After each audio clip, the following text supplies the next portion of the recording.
Saudara-saudari terkasih di dalam Tuhan Yesus Kristus, semoga kita semua dalam keadaan sehat bersama keluarga. Saat ini marilah kita mendengarkan bacaan kitab suci dan renungan harian Jumat 20 Agustus tahun 2021. Bacaan pertama. Bacaan dari kitab Rut. Pada zaman para hakim, pernah terjadi kelaparan di tanah Israel. Maka pergilah seorang dari Betlehem Yehuda, Elimelek namanya, beserta istrinya dan kedua orang anaknya, ke daerah Moab untuk menetap di sana sebagai orang asing.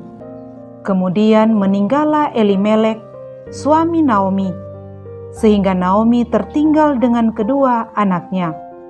Kedua anaknya itu lalu mengambil wanita Moab, yang pertama bernama Orpa, yang kedua bernama Rut.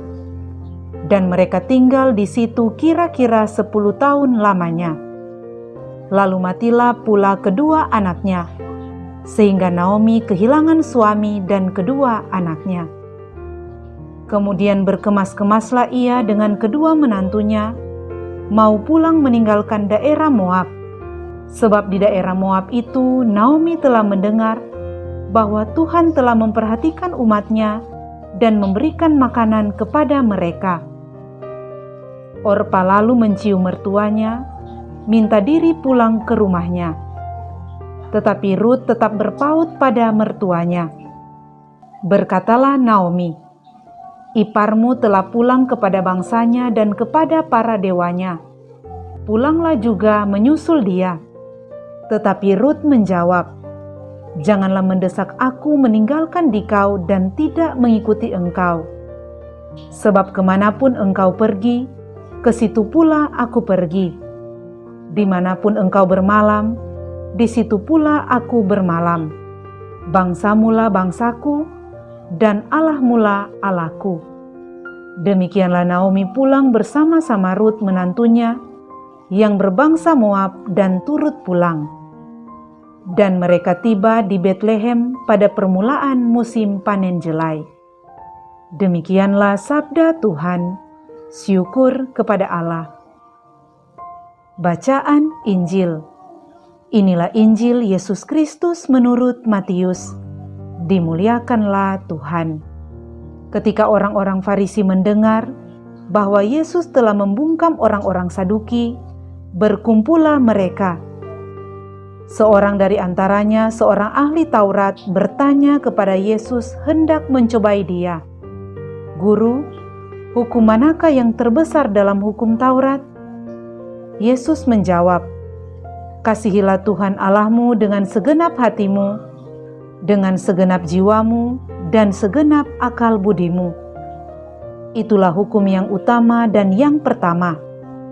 Dan hukum yang kedua yang sama dengan itu ialah, kasihilah sesamamu manusia seperti dirimu sendiri. Pada kedua hukum inilah tergantung seluruh hukum Taurat dan kitab para nabi." Demikianlah Injil Tuhan. Terpujilah Kristus. Saudara-saudari terkasih di dalam Tuhan Yesus Kristus, renungan kita di saat ini diberi judul Mengasihi Tuhan dan Sesama. Saudara-saudari terkasih, jika ditanyakan kepada kita, apakah kita sudah mengasihi Tuhan? Banyak umat beriman yang punya pandangan bahwa mengasihi Tuhan itu jika orang kerap berdoa dan mengikuti ibadah. Bagi Tuhan, semua itu belum lengkap dan tidak sempurna, serta berpotensi menjauh dari apa yang lebih dalam yang diminta olehnya untuk kita perbuat. Saudara-saudari terkasih, kesaksian hidup Rut pada bacaan pertama kita hari ini menarik untuk dicontoh. Ia adalah seorang perempuan yang berasal dari tanah Moab, suatu wilayah yang tidak mengenal Allah, tetapi setelah dinikahi salah satu putra dari Elimelek dan Naomi, ia tetap menunjukkan kesetiaan dan kasihnya kepada mertuanya Naomi, walaupun suaminya telah meninggal dunia. Ketika Naomi hendak kembali pulang meninggalkan tanah Moab, Rut tetap memilih untuk mengikuti mertuanya itu. Rut berkata, "Janganlah mendesak aku meninggalkan engkau, serta pulang dengan tidak mengikuti engkau, sebab kemana engkau pergi, ke situ jugalah aku pergi. Dan di mana engkau bermalam, di situ jugalah aku bermalam. Bangsamu lah bangsaku, dan Allahmu lah Allahku." Saudara-saudari terkasih, dalam Injil hari ini, Tuhan Yesus berbicara tentang hukum yang paling utama dalam hidup manusia, yaitu mengasihi. Sabda Yesus, pertama, kasihilah Tuhan Allahmu dengan segenap hatimu, dengan segenap jiwamu, dan dengan segenap akal budimu. Dan kedua, kasihilah sesamamu manusia seperti dirimu sendiri. Saudara-saudari terkasih, ternyata mengasihi Tuhan perlu dengan segenap hati, yaitu kalau segenap perhatian kita arahkan kepada Tuhan. Sebab biasanya siapa yang kita kasihi, pasti kita beri perhatian. Apa yang kita senangi atau kita anggap berharga pun juga selalu kita beri perhatian. Maka kasih kepada Tuhan lebih dari berdoa. Sabda Tuhan ini masih ditambah lagi dengan segenap jiwa seluruh hidup kita. Dan akhirnya, kasih kepada Tuhan pun perlu dihidupi dengan segenap akal budi. Artinya, dengan kesadaran dan tanggung jawab, kita diajak untuk mempercayakan hidup kita sepenuhnya kepadanya. Perintah Tuhan yang kedua mengatakan, "Kasihilah sesamamu manusia seperti dirimu sendiri."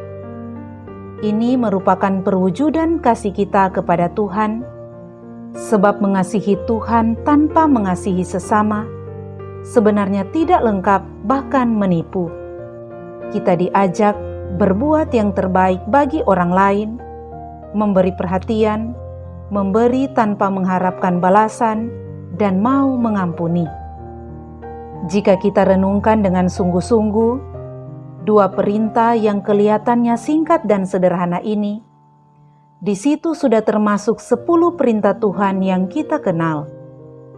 Sebab mengasihi sesama, termasuk menghormati orang tua kita, termasuk tidak melecehkan orang lain, termasuk menghormati hidup orang lain, di mana kita diajak jujur, tidak menipu, dan tidak mengambil milik orang lain, serta tidak memusuhi orang lain.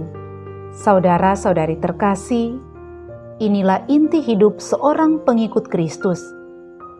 Mengasihi Tuhan tidak disempitkan hanya pada soal ketaatan dan kewajiban terhadap aturan lahiria keagamaan, tetapi harus terwujudkan secara lebih mendalam melalui tindakan kita yang mengasihi sesama dengan sungguh-sungguh.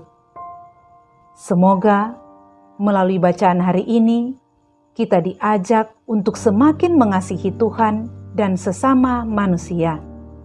Semoga Tuhan menolong kita. Amin.